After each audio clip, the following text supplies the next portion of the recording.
प्रणाम। भारत में हर जगह ये वनस्पति हमें देखने को मिलती है।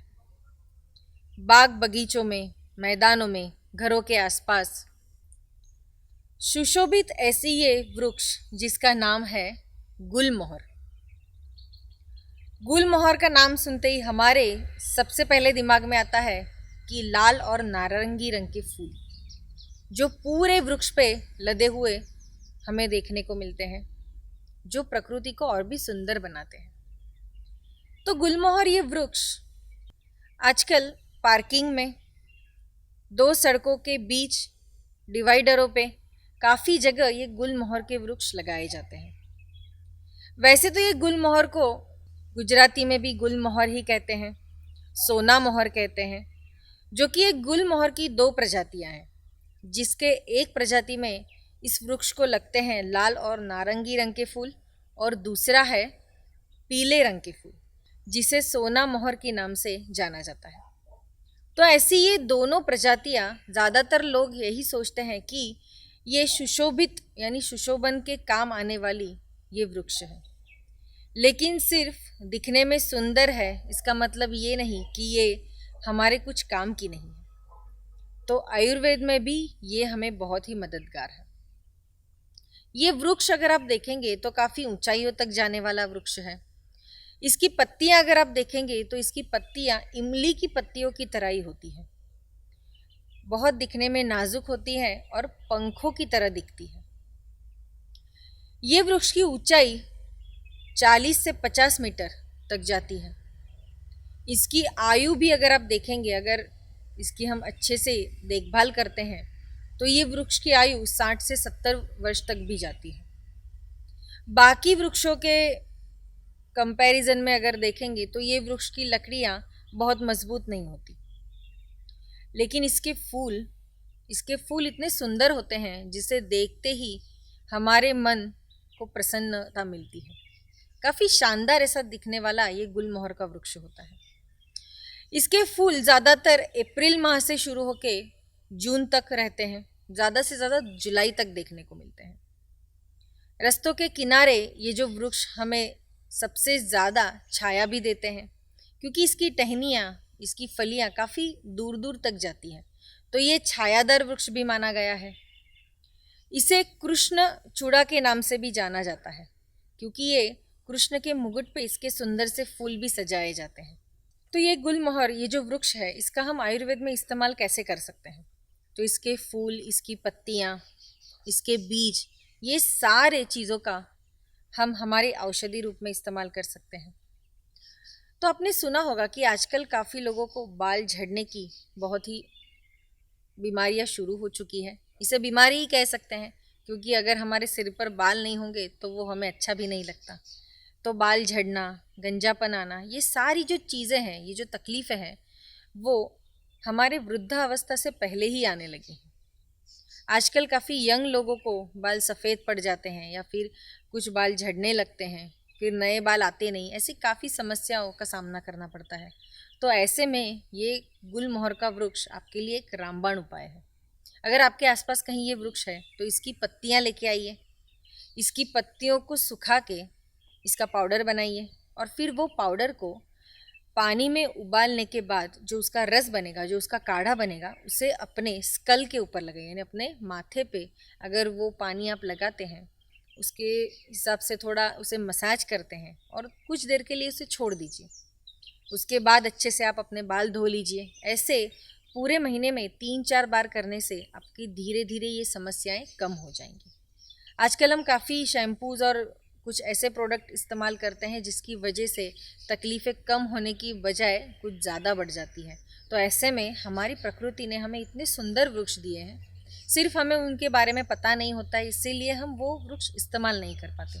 लेकिन ये गुलमोहर का वृक्ष जो है, ये हमारी त्वचा, हमारे बालों के लिए बहुत ही उपयुक्त है। ये जो उपाय मैंने आपको बताया वो आप करके देखिए, उससे काफ़ी फ़ायदा होगा। जैसे बाल झड़ने की समस्या है, वैसे ही कुछ लोगों को पेट में गर्मी होने की वजह से या फिर खान पान में नियमित रूप से वो ठीक से खाना भी नहीं खाते हैं। कभी कभी कुछ लोग लेट खाना खाते हैं, काम के सिलसिले में भाग दौड़ रहती है तो समय भी नहीं मिलता। तो ऐसे में गर्मी बढ़ जाने की वजह से पेट में या तो फिर हमारे मुंह में कुछ मुहासे बन जाते हैं या फिर छाले पड़ जाते हैं। तो ये छालों की वजह से बहुत ही परेशानी होती है। तो ऐसे में अगर आप इसके फूलों का पाउडर बनाते हैं और उसको शहद में अगर आप लेते हैं, उसका सेवन करते हैं, या तो फिर ये पेड़ का जो छाल है उसका काढ़ा बना के आप गरारा करते हैं, तो उससे भी आपको मुंह में काफ़ी जो छाले पड़ गए उससे राहत मिल जाएगी। दूसरा इसका उपयोग है कि जब मासिक धर्म होता है तो ऐसे में ऐंठन होती है या फिर दर्द होता है, तो ऐसे में इसके फूलों का अगर आप काढ़ा बना के उसका सेवन करते हैं तो भी आपको उसमें राहत मिलती है। दूसरा है कि कभी कभी हमें गांठिया जैसा रोग हो जाता है। तो गांठिया जैसा रोगों में होता है कि जोड़ों में दर्द होता है या फिर जहाँ पे वो गांठियाँ बनी है वहाँ पे दर्द होने लगता है। तो ऐसे में अगर इसकी पत्तियों का पेस्ट बना के जहाँ पे गांठियाँ हुई है वहाँ पे अगर आप लगाते हैं या तो फिर इसका काढ़ा बना के भी लेते हैं तो उससे भी आपको राहत मिलती है। काफ़ी महिलाओं को और पुरुषों को हर्पीस जैसी बीमारी होती है जिसमें हमारी त्वचा पे छाले पड़ जाते हैं, जिसकी वजह से कभी कभी शरीर में कमज़ोरी भी महसूस होने लगती है। तो ऐसे में भी आप ये गुलमोहर की जो पाउडर है उसका चूर्ण या तो फिर उसकी पत्तियों का चूर्ण बना के सेवन करते हैं या फिर वहाँ पे लेपन भी करते हैं जहाँ पे आपको घाव हो गए हैं या फिर आपको जलन हो रही है। तो ऐसे में भी आप ये गुलमोहर का वृक्ष इस्तेमाल कर सकते हैं।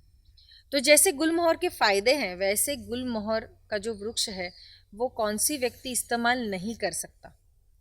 तो जिन्हें अस्थमा है या फिर जो महिलाएं गर्भवती हैं या जो महिलाएं स्तनपान कराती हैं, जिन्हें सांसों की तकलीफ़ है या सांस लेने में तकलीफ़ होती है, कुछ सांसों के रिलेटेड अगर उन्हें कुछ बीमारी है, तो ऐसे लोग गुलमोहर वृक्ष का इस्तेमाल मत कीजिए।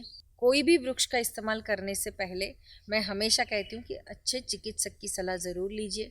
वैसे ही गुलमोहर का वृक्ष जब आप इस्तेमाल करेंगे, इसका पाउडर हो या फिर इसका चूर्ण हो या फिर जो भी आप काढ़ा ले रहे हैं, इसको अच्छे से चिकित्सक की सलाह लेने के बाद ही आप इसे अपने शरीर पे लगाएं या फिर उसका इस्तेमाल कीजिए।